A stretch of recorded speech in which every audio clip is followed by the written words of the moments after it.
Good morning. Happy Sunday when this is publishing. Hope you're doing well out there around the world. Oh my goodness, we're back. You know, just a little break from the running shoe reviews, but we're back. Yesterday was the, Gel Cumulus 25 full review in case you missed it. All right, there it is. And today we're rolling it out again with a Maximalist Plus. Oh my, wait till you see the stack height on this bad boy. But first, the question of the day. There it is on your screen. Trail running season is almost here. What is one of the most important goals that you have for the forthcoming trail season? It's basically here, but actually there's still a lot of snow in the mountains. It's going to be like mid-June. We got another storm in the last 4 or 5 days here in Colorado, so the high alpine running isn't quite, it's not here yet. I'm just trying to remain patient. You know how it is with me and mountain running, but sooner rather than later, we will be up there getting in the vertical, getting in the training, and I plan, yes indeed, to take out the ASICS Trabuco Max 2. There's the stack height on your screen. Oh my. What did they do? I don't know what they did. Well, I know what they did. There's the one, all right? Remember that colorway?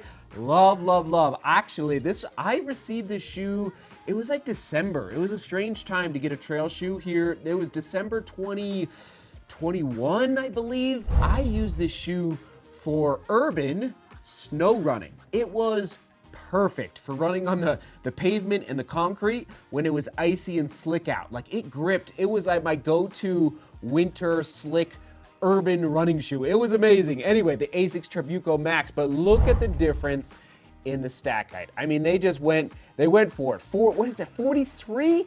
43 for the ASICS Trabuco Max 2? I don't even know what they're thinking, but they just said, you know what, we're just gonna rip the Band-Aid off and just go straight to the 40 millimeter plus for the stack. I'm blown away. Anyway, actually, other shoes to buy on your screen right now. It's 100% like the Brooks Caldera 6, all right? Just look at the, I don't even remember what the Brooks Caldera 6, it has to be about 40 as well. If I can find it, I'll put it on the screen right now. All right, Brooks Caldera 6, and then the New Balance More Trail V3. Okay, everybody, let's dive in. There are all the scores on your screen. In case you don't have time, you got to just get the scores and continue with your day off to the trails. There they are. Soak them in, all right? So the weight of the shoe coming in under 10 ounces. Actually, I think it was about 9.6 ounces. That's amazing, especially considering the stack height. Any trail shoe in my size under 10 ounces, I'm happy with. And the fact that it's 9.6 and the fact that it's that kind of stack height, that's why it's getting an 8 for the scores. Onto the upper, pretty darn plush through the heel. Like, it's kind of buttery at the back of the heel counter there, all right? Your Achilles tendon is going to be happy. A nice bear hug for that Achilles tendon, and it is a full it's a strange gusset, but it is a gusset. It's I want to say full, but it's kind of actually I'm gonna go more semi-gusset for the tongue. It does have a gator trap there in the back for Velcro, okay, in case you need a little gator action, and then also a hook there at the bottom of the eyelet chain. Nice overlay through the toe box. Stout toe cap. Not like the strongest I've ever felt, but definitely, approaching stout for that toe cap in case you are prone to kicking the rocks and the roots out there, okay? What else in the upper? Kind of like a jacquard mesh-ish design.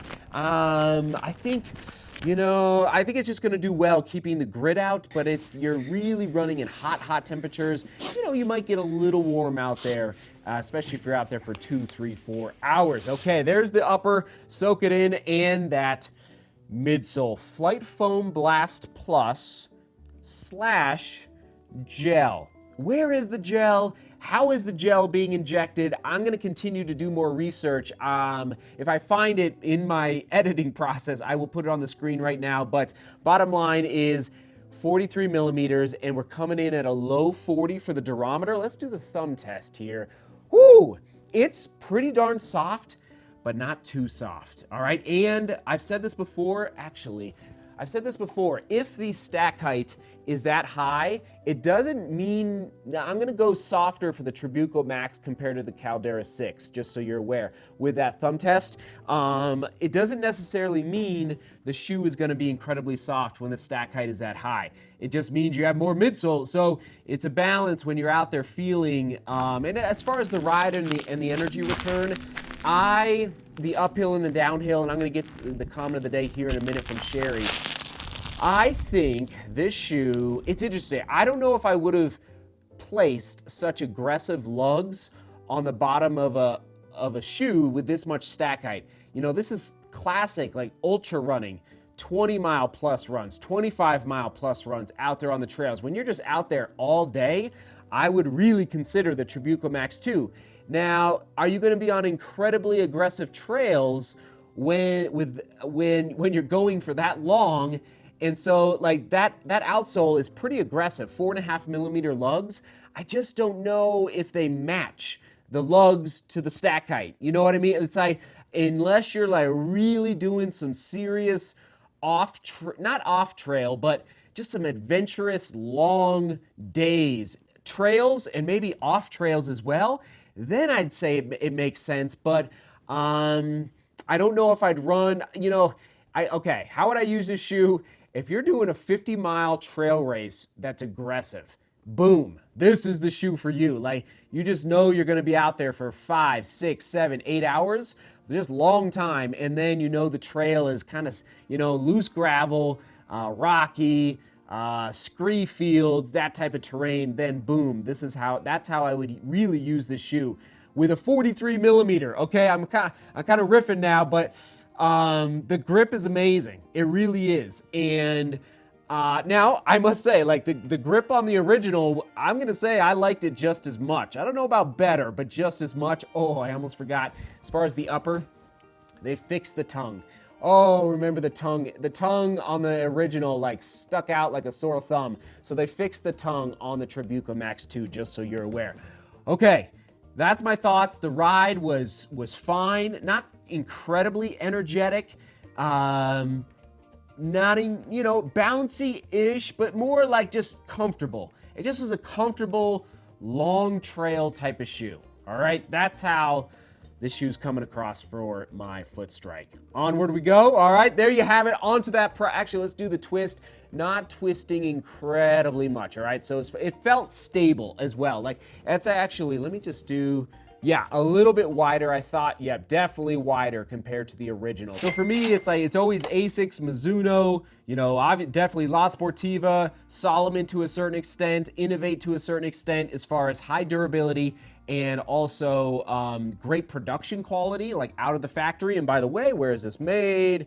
This one is made in Vietnam, okay? So I'm excited. And so that's why the durability and the price are getting 9s, is because it's just gonna go, and I think you really, really could get 600 miles out of it. All right, everybody, there you have it. Comment of the day going out to Sherry. Sherry says, hi, Seth. I'm looking at the shoe. This is from 2 years ago, from the original.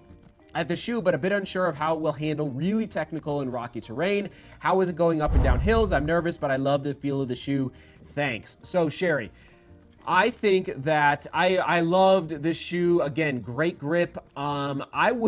Personally, I wouldn't use this shoe for 14er training, ever. It's just too high of a stack height. You know, when you're going up steep stuff and down steep stuff.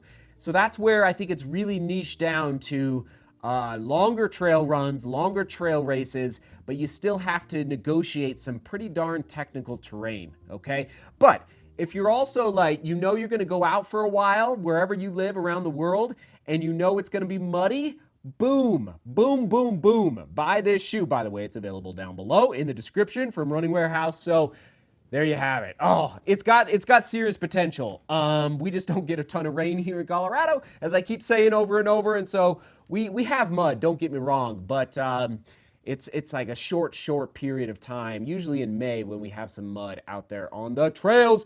And for that full review score, there it is, pretty good. 7.6 I think we landed at. That's not bad. That's approaching the 8s, so good work there, ASICS. And I'm very pleased. So we will toss it to the best trail running shoe playlist. These are not all the trail running shoes, but more the most recent ones from the past 6 months that I've really liked. So the best trail running shoe playlist right there. All right, can't wait to keep putting miles into them. All right, seek beauty, work hard, and love each other. See you tomorrow.